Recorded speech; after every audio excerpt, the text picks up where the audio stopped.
George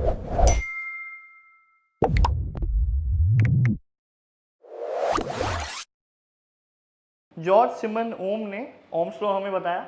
Ohm's law gives relation between two electric quantities. कोई भी हमारे पास जो दो इलेक्ट्रिक क्वांटिटीज होती हैं उनके बीच का हमें रिलेशन ओम्स लॉ बताता है।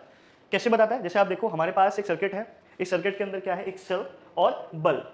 ध्यान से देखिएगा कि सेल का एक पॉजिटिव टर्मिनल है और एक नेगेटिव टर्मिनल है। पोटेंशियल डिफरेंस क्रिएट हुआ, चार्ज फ्लो हुआ और बल्ब आपका ग्लो किया।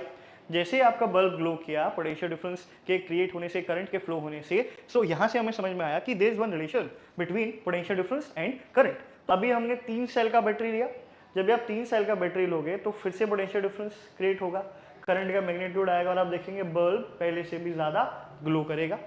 इससे हमें ये पता चला कि जो दो इलेक्ट्रिकल क्वांटिटीज हैं, यानी कि पोटेंशियल डिफरेंस और करंट, इनके बीच का रिलेशन क्या है। तो हम देखते हैं कि इन्होंने क्या बताया। So they have stated that the current which is flowing through a metallic conductor is directly proportional to the potential difference across its two ends, provided temperature has to be the same. And on what factors these things are depending? The length of the conductor, area of cross section, temperature and material remains constant.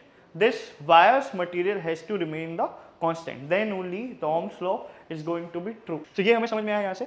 तो इन्होंने इसके बारे में बताया कि current हमारा potential difference के directly proportional है या फिर पोटेंशियल डिफरेंस करंट के डायरेक्टली प्रोपोर्शनल है।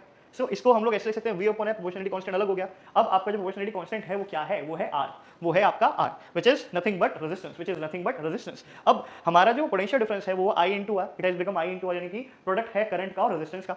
अब हमारा जो फॉर्मूला बना या ओम्स का रिलेशन बना, V equals to I are.